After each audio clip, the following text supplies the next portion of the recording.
चलिए जी, अब जरा देखिएगा, मैं फोर्थ वाला डायग्राम बना रहा हूँ यहाँ पर।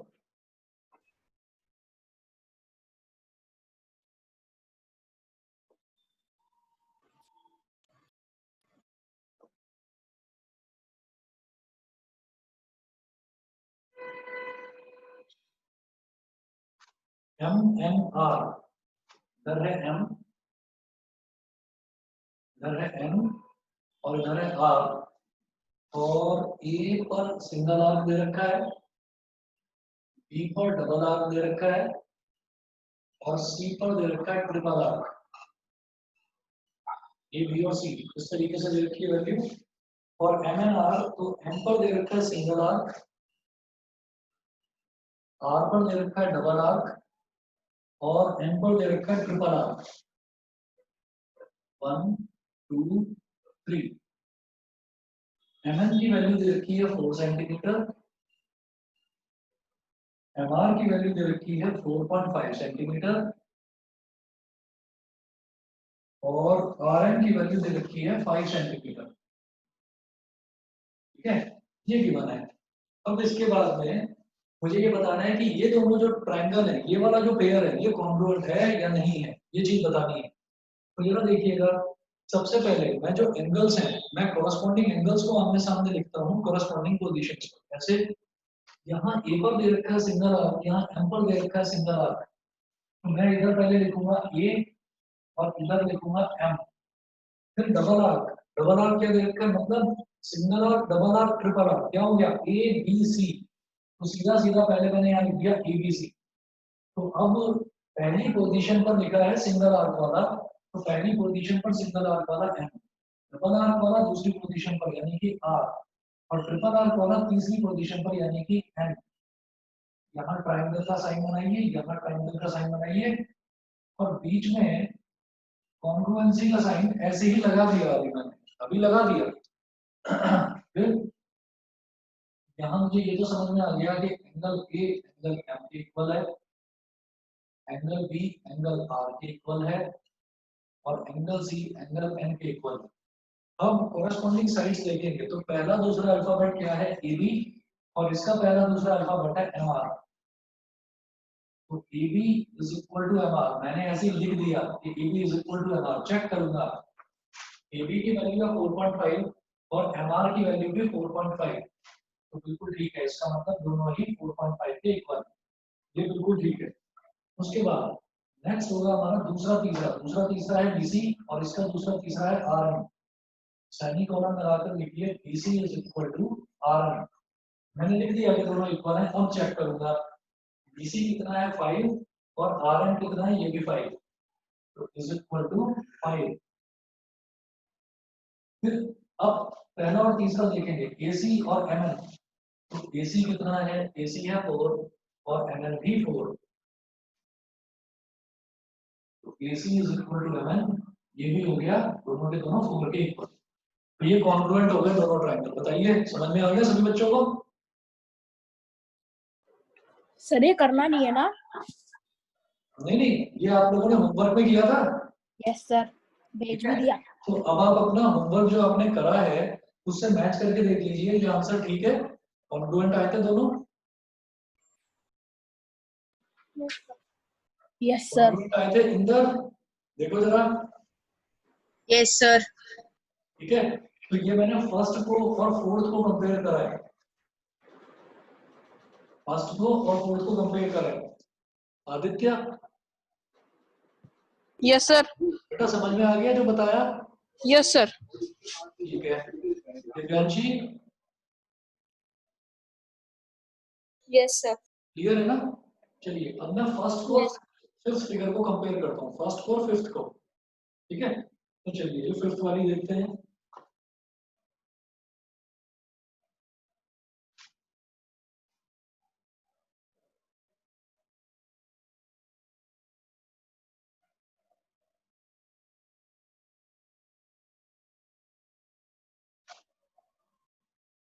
अब देखिएगा फिफ्थ फिगर कैसी है।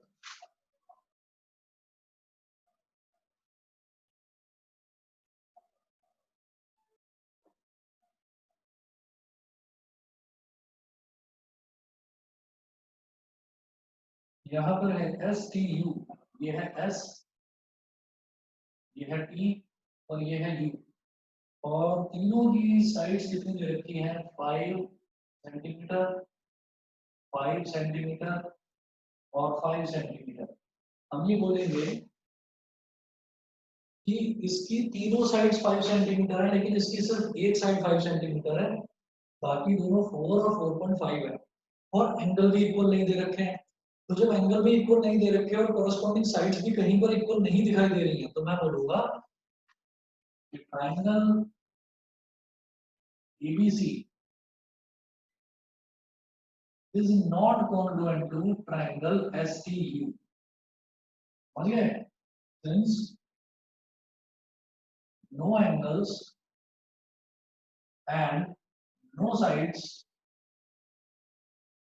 are equal, कोई भी एंगल कोई भी साइड इक्वल ही नहीं है, तो कॉन्ग्रुएंट होगा ही नहीं। समझ में आ गया?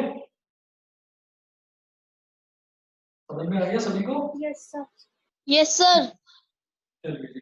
उसके बाद हमारा जो अगला है, अगला हम ये देखेंगे कि अब कुछ ऐसे रूल्स होते हैं जिन रूल्स को देखकर मैं सीधा सीधा ये बोल सकता हूँ कि दो ट्रायंगल कॉन्ग्रुएंट होंगे या नहीं होंगे। कई बार क्या होता है कि मेरे को तीनों एंगल्स नहीं दे रखे हैं, जैसे अभी मैंने एग्जांपल देखा था ये वाला, तो इसमें जैसे इससे पहले वाला एग्जांपल था, तो उसमें क्या था कि तीनों एंगल्स इक्वल आ रहे थे और तीनों कॉरस्पॉन्डिंग साइड्स इक्वल आ रही थी, तो मैंने बोला था कि दोनों ट्रायंगल जो है वो कॉन्ग्रुएंट है।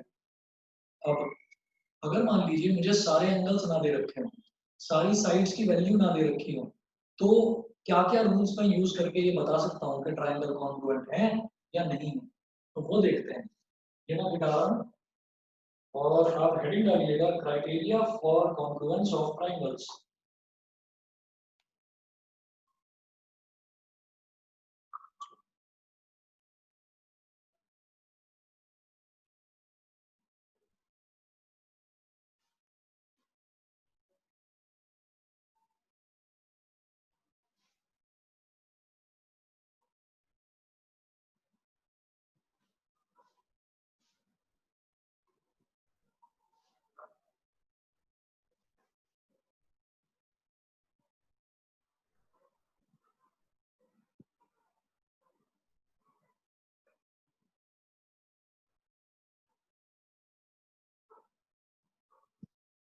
Criteria for congruence of triangles.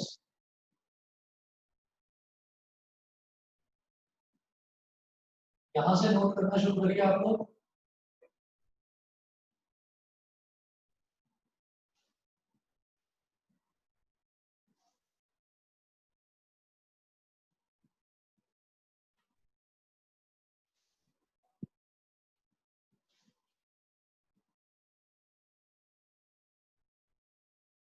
हाँ जी, नोट करिएगा SAS कॉन्ग्रुएंस रूल।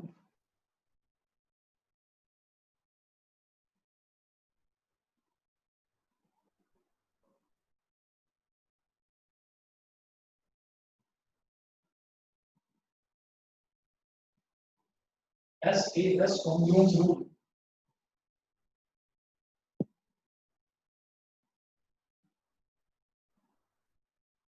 इसमें बस एक लाइन लिखिएगा, SAS कॉन्ग्रुएंस रूल जो है उसका आप स्टेटमेंट लिखिए। स्टेटमेंट क्या है इसका? कि two triangles are congruent,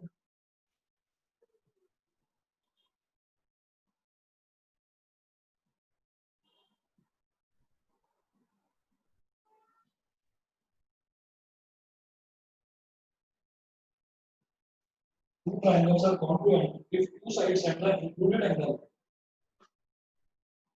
If two sides and the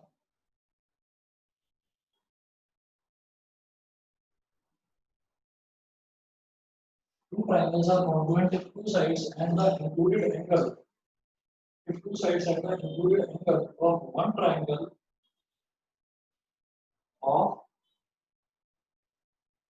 one triangle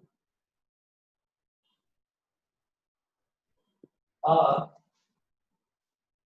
equal to the two sides are equal to the two sides and the included angle of the other triangle. Included angle of the other triangle.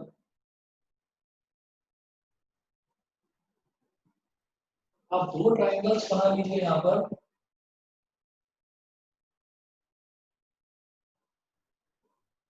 A B सी, एक triangle और बनाओ।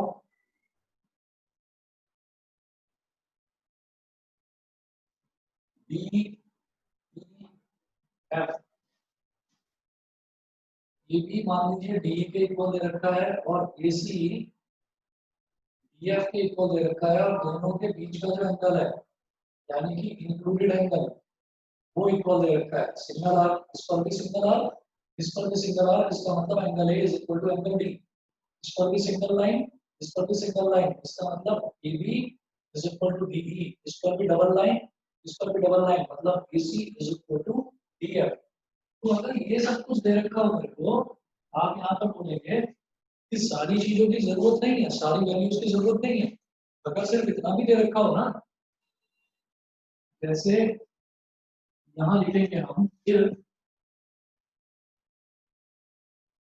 if AB is equal to DE, if it is given that AB is equal to DE, ठीक है, semicolon AC is equal to DF and angle A is equal to angle D, then by SAS congruence criterion, signal को बोलते हैं criterion, बोला जाता है criteria, ठीक है। तो भाई SAS कॉन्फ्लुएंस क्राइटेरिया लिखा जाएगा, क्राइटेरियन बोलोगे क्राइटेरिया, भाई SAS Confluence criteria triangle ABC is congruent to triangle DEF, ठीक है। मतलब क्या होना चाहिए कि ये वाली साइड है AB और ये वाली साइड DE, दोनों इक्वल है, दे रखा है। ये वाली साइड है AC और ये वाली साइड है DF, दोनों इक्वल है, ये भी दे रखा है। और इनके बीच के जो एंगल्स हैं, अगर ये इक्वल दे रखे हैं, ये जो बीच का एंगल है ना, ये AB और AC के बीच में इधर है, DE और DF के बीच में इधर है, इसको इंक्लूडेड एंगल। तो अगर दो इक्वल साइड्स जो दे रखी हैं उनके बीच का एंगल भी इक्वल है, तो मैं बोलूंगा side angle side SAS, side angle side confluence criteria. तो side angle side confluence criteria से हमारे दोनों जो ट्रायंगल्स हैं वो कॉन्फ्लुएंट प्रूव हो गए। बताइए समझ में आ गया सभी को? सर एक ही पूछनी है। हाँ बताओ। सर जैसे हमने इसमें क्या कहते हैं, ये लिया ABC और DEF, तो सर उसमें हम A एंगल की जगह B एंगल ले और D एंगल की जगह E एंगल ले और बाकी लाइंस इक्वल है, तो वो क्या होगा फिर? वो SAS नहीं होगा, वो क्या होगा वो मैं आपको बाद में बताऊंगा। बस वो इतना एंड ध्यान रखिए, साइड होगा।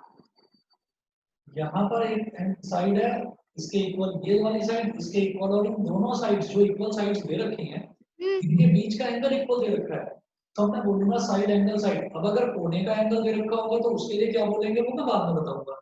ये ओके क्लियर हो सर। गया जी सर। है ना? अगला देखिएगा, अगला क्राइटेरिया, ये पहला क्राइटेरिया था। अगला क्राइटेरिया है, ये था साइड एंगल साइड, और उसके बाद अगला आप लिखेंगे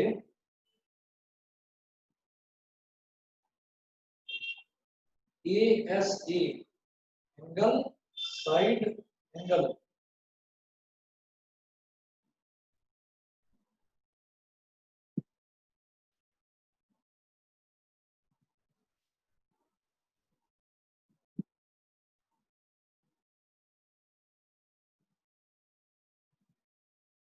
देखिएगा नेक्स्ट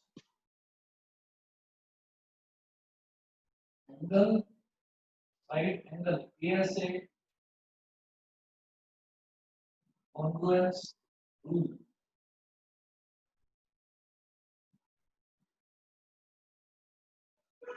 ठीक है। इसमें लिखिएगा two triangles are congruent of two angles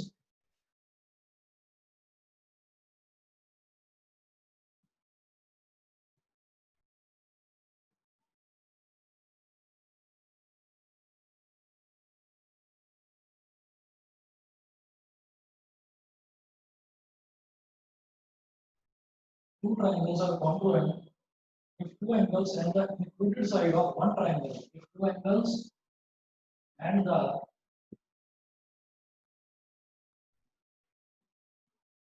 included side of one triangle are equal to two angles of one triangle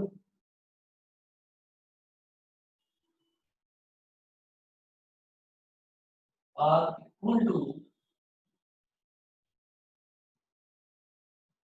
equal to two angles and the included side are equal to two angles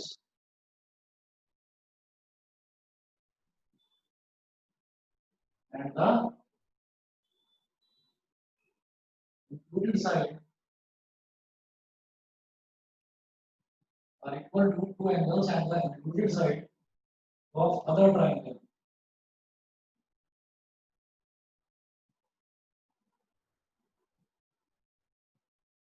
इसमें भी दो triangle बनाइए ऐसे ही जैसे ABC और DEF बनाया था।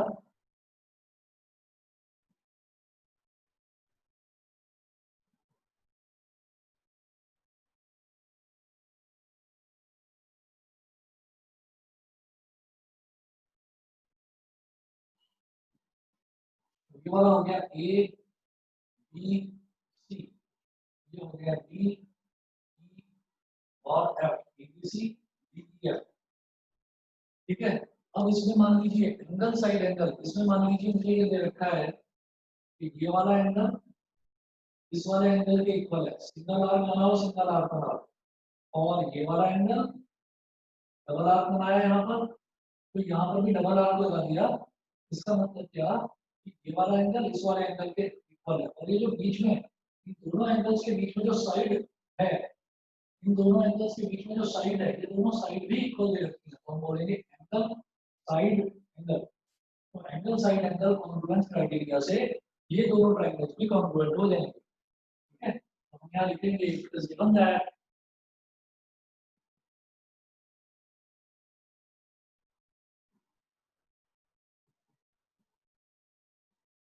it is given that angle B is equal to angle E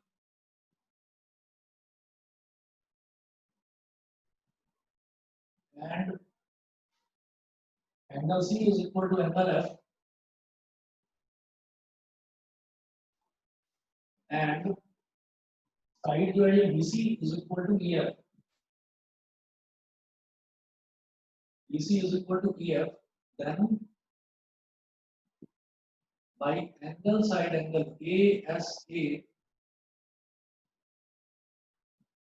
congruence criteria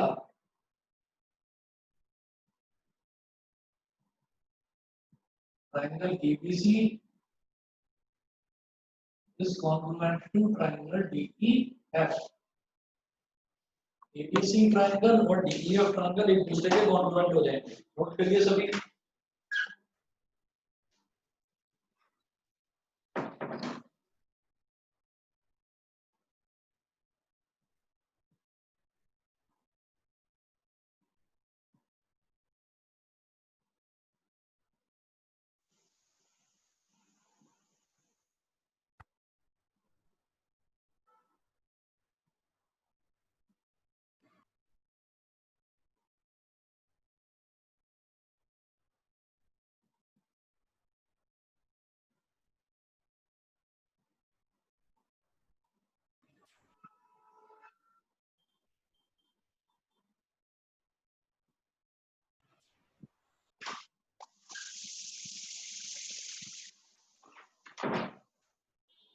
हाँ जी, नोट कर लिया सभी ने? Yes, sir. Sir. कर लिया और सभी को समझ में भी आ गया? Yes. ठीक है, यस सर। चलिए जी, दो रूल तो ये हुए, इसके बाद ऐसे यस हो गया और आपका ये हो गया ए एस ए और ऐसे यस। ठीक है,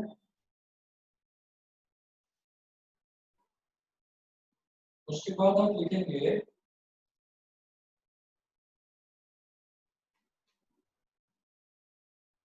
सिंगल साइड एंगल आपने कर लिया,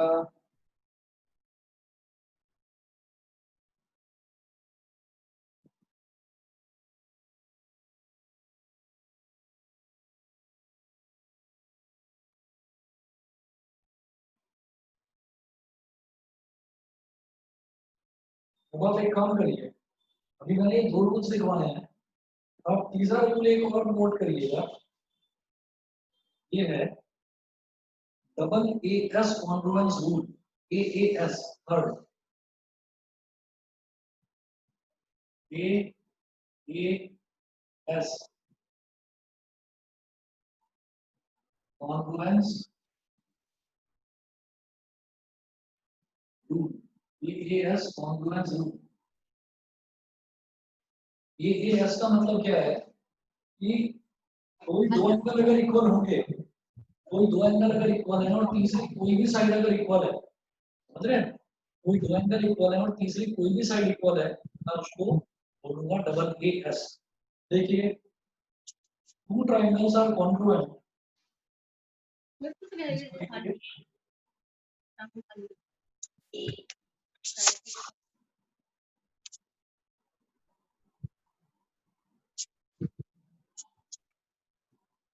two triangles are congruent if any two pairs of angles and one pair of corresponding sides.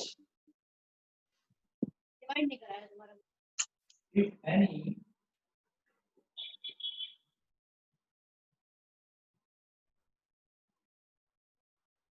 any two pairs of angles and one pair of corresponding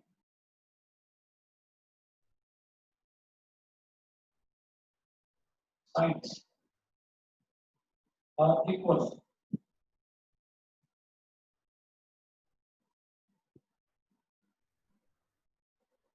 उनको congruent बोला जा सकता है। तो किस तरीके से हो गया, फिर से आप दो ट्रायंगल बनाइए,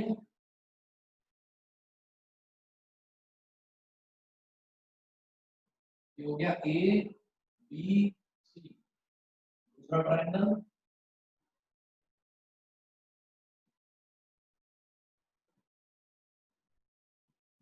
डी ई एफ। ठीक है, तो हमने कहा कि अगर मान लीजिए ये वाला एंगल इस वाले एंगल के इक्वल है, ये वाला एंगल इस वाले एंगल के इक्वल है, ठीक है, और ये वाली साइड इस वाली साइड के इक्वल, मतलब एंगल एंगल और साइड, मतलब अगर मैं सीक्वेंशियली चलूं तो देखो एंगल एंगल साइड, ठीक है, तो हम इसको बोलेंगे if it is given that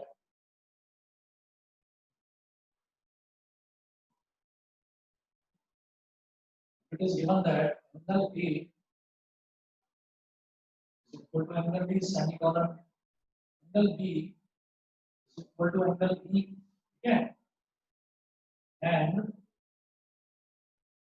BC is equal to EF, BC is equal to EF, तो क्या दिखाई दे रहा है, ये एंगल इस एंगल के इक्वल, ये एंगल इस एंगल के इक्वल, ये साइड इस साइड के इक्वल। तो जरा सीक्वेंस देखिए क्या है, angle angle side, angle angle side, तो इसी को बोलते हैं AAS। तो हम ये कहेंगे then by double AS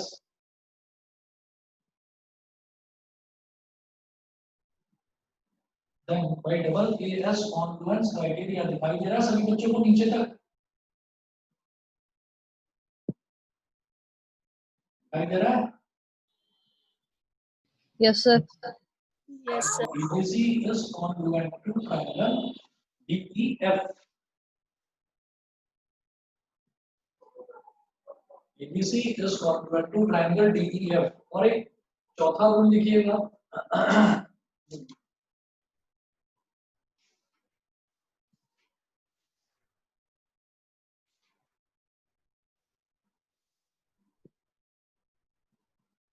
total 5 मैं आपको क्राइटेरिया बताऊंगा।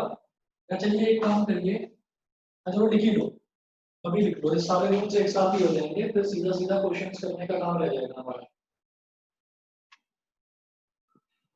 तो ये तो 3 रूल हुए, चौथा लिखिएगा। सर हाँ सर ट्रायंगल चैप्टर एनसीईआरटी में कराओगे? किसने बोला?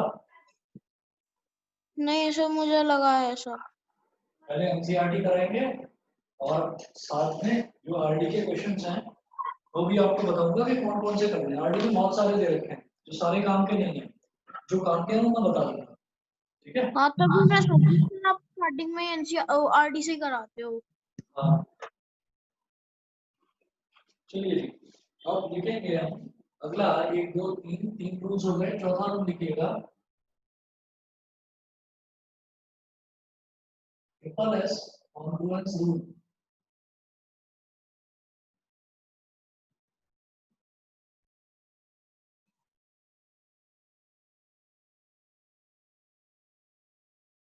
ट्रिपल एस कॉन्ग्रुएंस रूल ये बेहद आसान है। If 3 sides of one triangle are equal,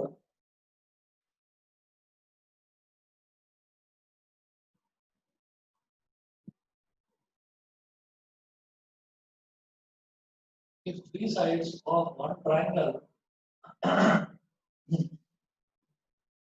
are equal to the 3 sides of another triangle,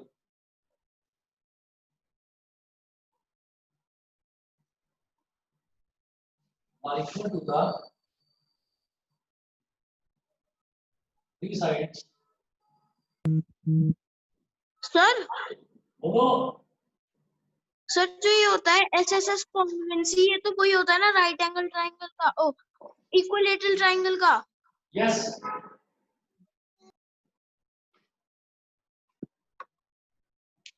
अरे ये स्क्रीन कैसे ब्लर हो गई, क्या कर दिया तुमने?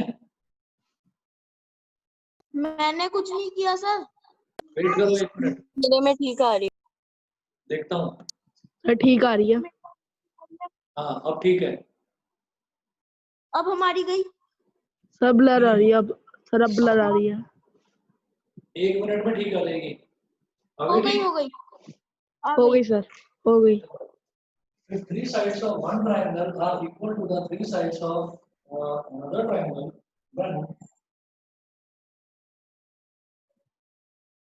then the two triangles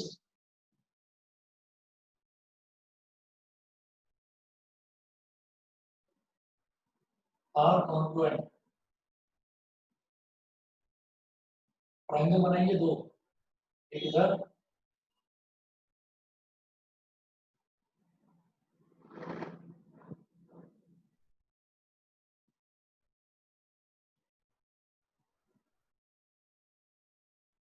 A B C D E F, A B D के इक्वल, बीसी पर डबल लाइन बनाएंगे तो ई एफ पर भी डबल लाइन बना दो, इसका मतलब बीसी एफ के इक्वल। एसी पर ट्रिपल लाइन बनाओ तो डी एफ पर भी ट्रिपल लाइन बनाओ, इसका मतलब एसी डी एफ के इक्वल, ठीक है? तो नोट करिएगा if it is given that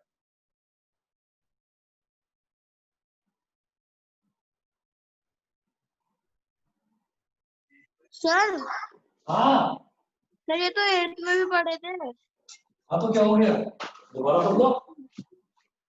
sir याद है सारे फॉर्मूला। हाँ तो तुम्हें कुछ है नहीं, रहने दो।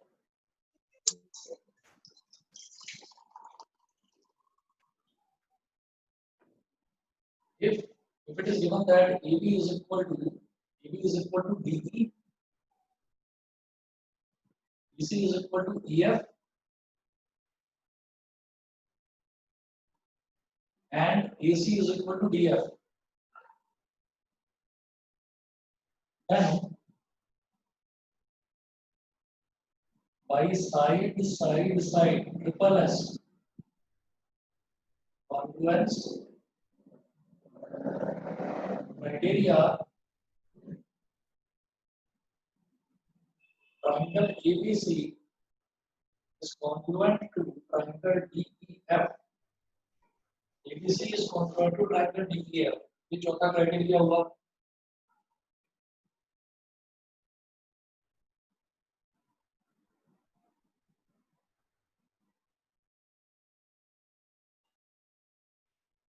उसके बाद पांचवा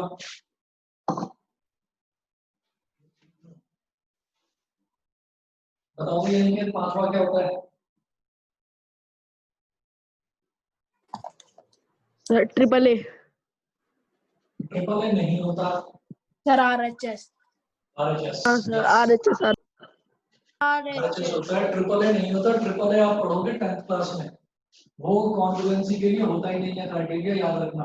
ट्रिपल ए करके मत कर देना कुछ भी. अब पांचवा RHS congruence rule.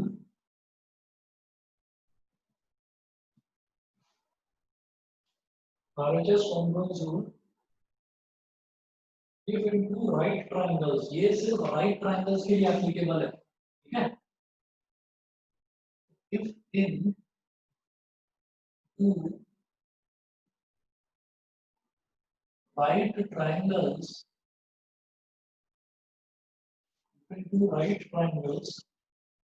the hypotenuse at one side of one triangle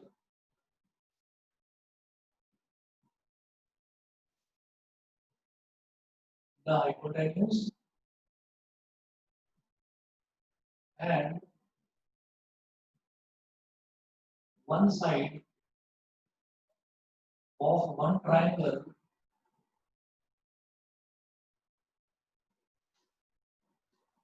the hypotenuse and one side of one triangle are equal to the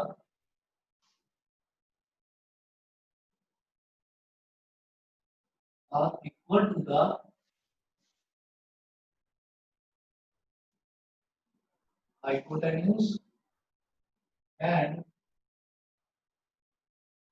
one side of another triangle. Hypotenuse and one side of another triangle.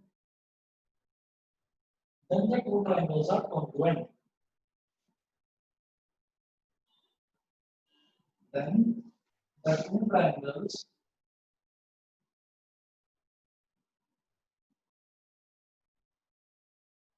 are congruent.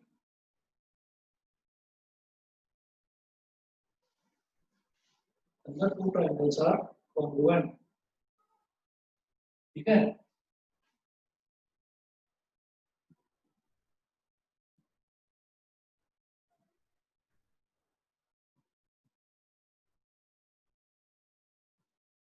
एक triangle बनाइए ABC,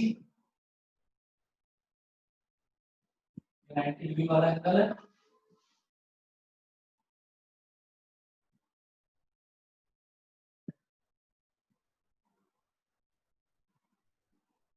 और एक triangle बनाइए DEF. ये दूसरा right triangle है. तो दोनों के दोनों राइट ट्रायंगल है. ये जो RHS कॉन्ग्रुएंस रूल है ये सिर्फ राइट ट्रायंगल में ही लगता है. ठीक है? तो एक ट्रायंगल हो गया ABC, दूसरा ट्रायंगल हो गया DEF. अब क्या करेंगे? Between two right triangles, the hypotenuse. अगर मान लीजिए कि AC तो DF के इक्वल दे रखा है और या तो AB DE के इक्वल दे रखा हो या BC EF के इक्वल दे रखा हो, मतलब कोई भी साइड बची हुई कोई भी साइड अगर इक्वल दे रखी है तो हम कहेंगे दोनों ट्रायंगल्स कॉन्ग्रुएंट हैं. ठीक है? तो आप देखिएगा if it is given that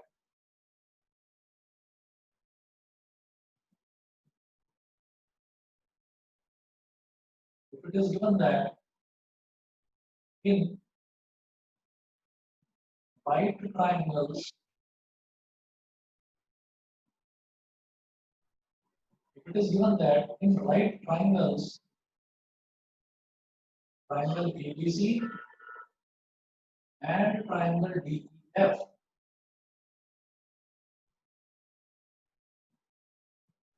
triangle DEF, hypotenuse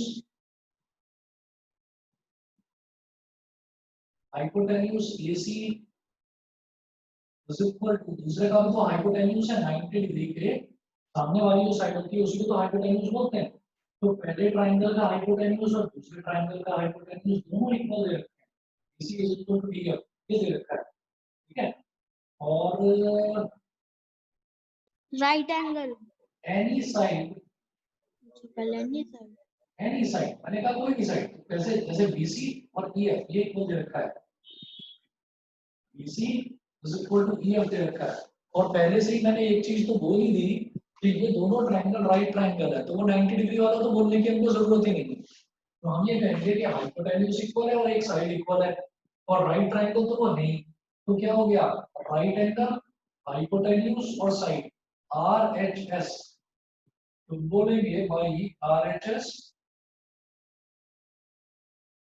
congruence criteria triangle ABC is congruent to triangle DEF, ठीक है। RHS में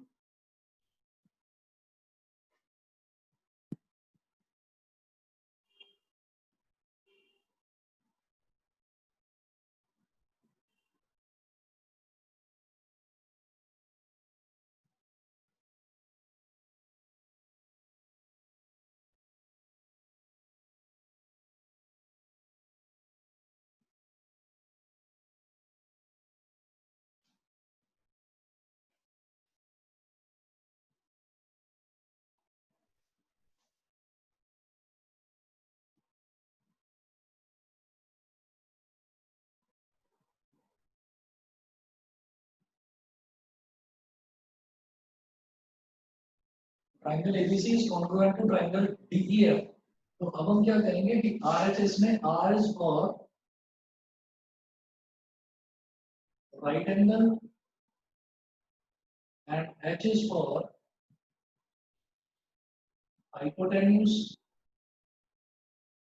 and S is for side, right angle hypotenuse side, मतलब कि कोई भी दो ट्रायंगल हो तो अगर वो दोनों के दोनों ट्रायंगल राइट ट्रायंगल्स हैं तो इसका मतलब उनमें 90 डिग्री वाला एक एक एंगल तो 90 का होगा ही होगा, ठीक है। और अगर उन दोनों ट्रायंगल्स के हाइपोटेन्यूज भी इक्वल है तो राइट एंगल आ गए दोनों में, हाइपोटेन्यूज इक्वल आ गए, और इसके अलावा कोई कोई भी, चाहे ये वाली साइड इसके इक्वल हो या ये वाली साइड इसके इक्वल, ठीक है, कोई भी साइड आपस में इक्वल हो, हम कहेंगे भाई RHS कॉन्फ्लुएंस क्राइटेरिया हमारे दोनों ट्रायंगल्स कॉन्फ्लुएंट होंगे। कॉन्फ्लुएंट का मतलब क्या होता है, दोबारा बताता हूँ कि एक ट्रायंगल को उठाकर अगर दूसरे ट्रायंगल के ऊपर रख दिया जाए तो वो उसको एग्जैक्टली कवर अप कर लेता है, मतलब पूरी तरह से सेम होते हैं दोनों ट्रायंगल। समझ गए सभी लोग, सभी को क्लियर है? Yes sir. Yes yes sir. Sir. ठीक है, चलिए जी, अब हमारे पास जो कॉन्फ्लुएंसी के रूल्स हैं, कॉन्फ्लुएंसी के रूल्स बस इतने ही हैं, 5 रूल्स हैं, ठीक है। अच्छा, इसके अलावा कोई भी अपनी तरफ से कोई रूल मत बना देना। फॉर एग्जांपल नोट करके लिखिएगा,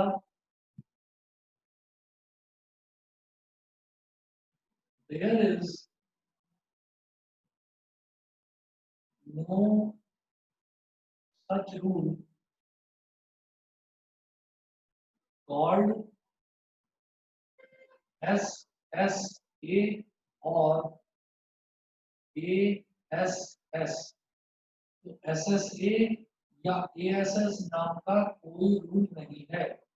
कभी आप सोचोगे दोनों बाजू बाजू वाली साइड दोनों इक्वल है और एक बराबर वाला एंगल इक्वल है, तो मैं बोलूंगी ASS क्राइटेरिया या SSA क्राइटेरिया, तो ये कोई क्राइटेरिया नहीं होता।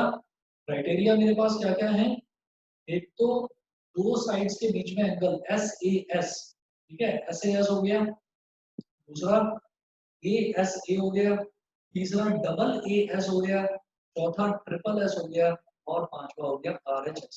इसके अलावा ये दोनों कोई क्राइटेरिया नहीं है। ठीक है जी, समझ गए सभी बच्चे, सारे क्राइटेरिया क्लियर है? Yes sir. ठीक है, चलिए मैं अब इसके ना क्वेश्चंस पर आता हूँ। सबसे पहले हम इसके एग्जांपल्स देखेंगे।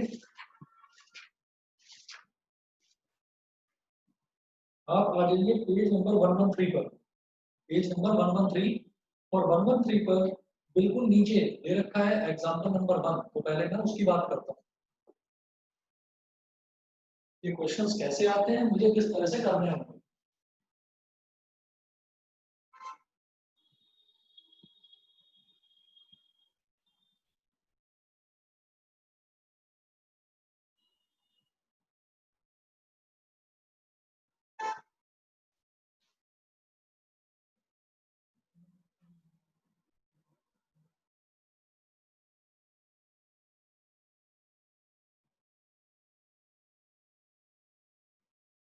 पेज नंबर 113 पर एग्जाम्पल नंबर 1,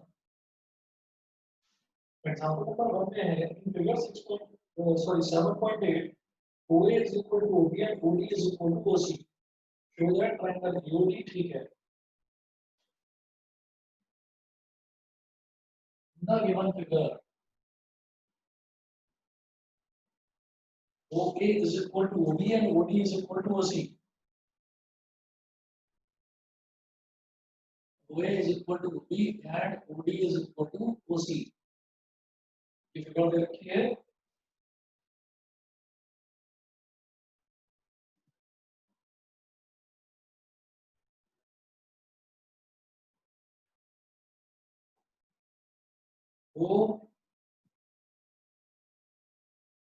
OAD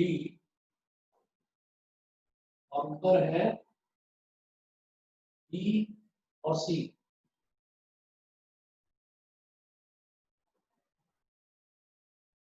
ये इसके इक्वल दे रखा है, और ये वाली साइड इस वाली साइड के इक्वल दे रखा है ना। OA is equal to OB,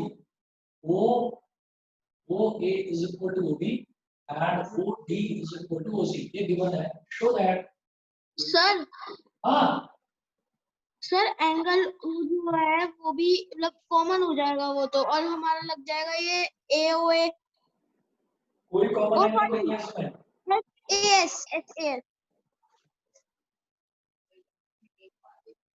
चलो जी पहले देखो शो क्या करना है। ट्रायंगल AOD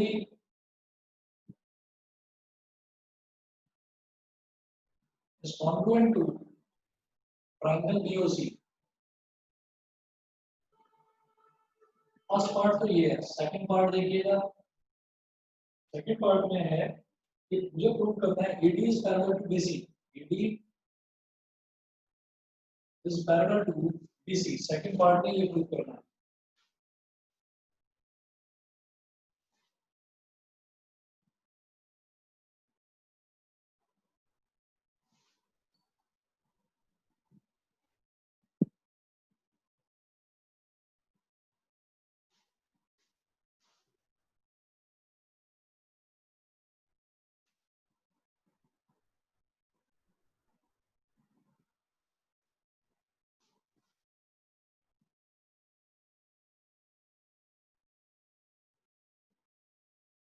अब देखिएगा ट्रायंगल AOD और ट्रायंगल BOC ये दोनों एक दूसरे के कॉन्ग्रुएंट प्रूव करने हैं। तो इसको करने का तरीका क्या होता है, हम ये करेंगे, पहले लिखेंगे हम कि AOD की बात होती है ना, तो पहले मैं लिखूंगा AO इज इक्वल टू, हमको OA is equal to OB दे रखा है ना, तो मैं लिखूंगा AO is equal to BO, AO is equal to BO, bracket में लिखेंगे हम गिवन। समझ रहे हो ना भाई, OA बोलो या AO बोलो एक ही बात है, OB बोलो या BO बोलो एक ही बात है, साइड तो सेम है ना। तो AO is equal to BO ये गिवन है, सभी को क्लियर है ये चीज। Yes, sir. उसके बाद मैं कहूंगा एंगल AOD ये वाला एंगल और एंगल BOC ये वाला एंगल, ये दोनों एंगल इक्वल हैं। रीजन बताइए क्या होगा। Side angle side, side angle side, ये दोनों एंगल इक्वल क्यों है, vertically opposite angle, Vertically opposite vertical vertically opposite। Angle. Yes, यहाँ लिखेंगे vertically opposite angles, vertically opposite angles, ये हो गया। फिर तीसरा तीसरा क्या दे रखा है कि OD is equal to OC, लिखिएगा OD इज इक्वल टू ये भी गिवन है। तो आप देखिएगा कि ये वाली साइड और इनके बीच का एंगल, इसी तरह से यहाँ पर भी ये वाली साइड इसके इक्वल, ये वाली साइड इसके इक्वल और इनके बीच का एंगल ये भी इक्वल है। तो साइड एंगल साइड हो गया। मैं कहूंगा भाई साइड एंगल साइड ऐसे है Confluence criteria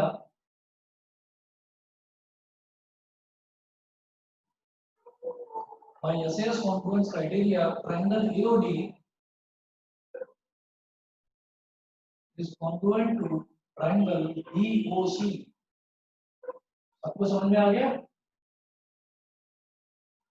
yes sir. Yes, sir. Yes, sir. ठीक है। तो पहली चीज तो ये प्रूव हो गई। दूसरा प्रूव करना है कि AD is parallel to BC.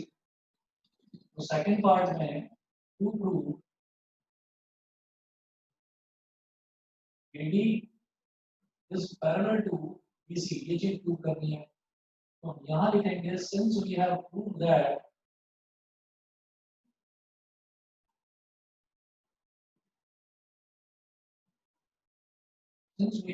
that triangle AOD is congruent to triangle BOC. जब ये ट्रायंगल दोनों कॉन्ग्रुएंट में प्रूव कर चुका हूँ, तो इसका मतलब इसकी कॉरस्पॉन्डिंग साइड्स और कॉरस्पॉन्डिंग एंगल्स भी इक्वल होंगे। तो हम लिखेंगे ये वाला जो एंगल है एंगल ए, तो एंगल ए को मैं एंगल ए ना लिखकर मैं लिखूंगा एंगल ये है ना, ए लिख दिया और ओ पहले लिख लो और डी बाद में लिख लो।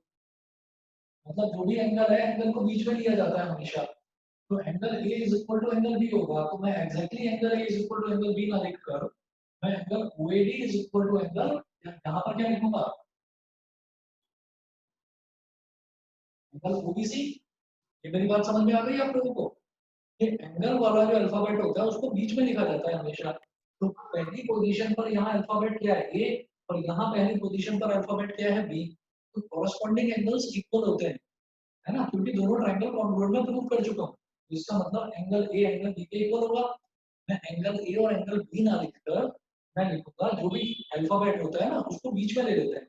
तो ए को मैंने बीच में ले लिया, चाहे तो आप OAD लिख दो चाहे आप इसको DAO लिख दो। ये चीज समझ में आ गई? Yes, sir. बताइए यहाँ साहब प्राजक्ता क्लियर है बेटा दोनों को? यस। ठीक है। तो OAD is equal to angle OBC, ये हो गया है ना। तो मैं बोलूंगा इसको हम क्या बोलेंगे, यहाँ पर रीजन लिखेंगे बेटा बाई CPCT।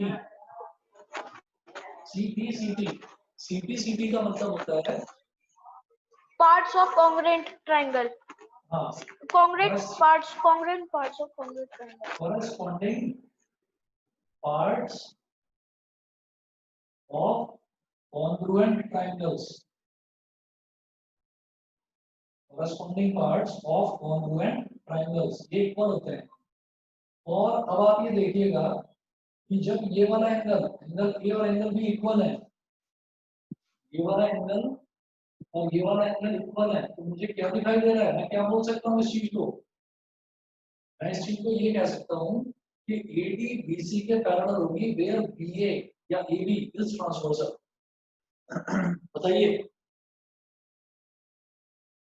बताइए समझ में आया कि नहीं? Yes, sir. Yes sir. Yes, sir. Sir आ गया। है ना। तो हम ये करेंगे कि it implies that AD is parallel to BC where AB is transversal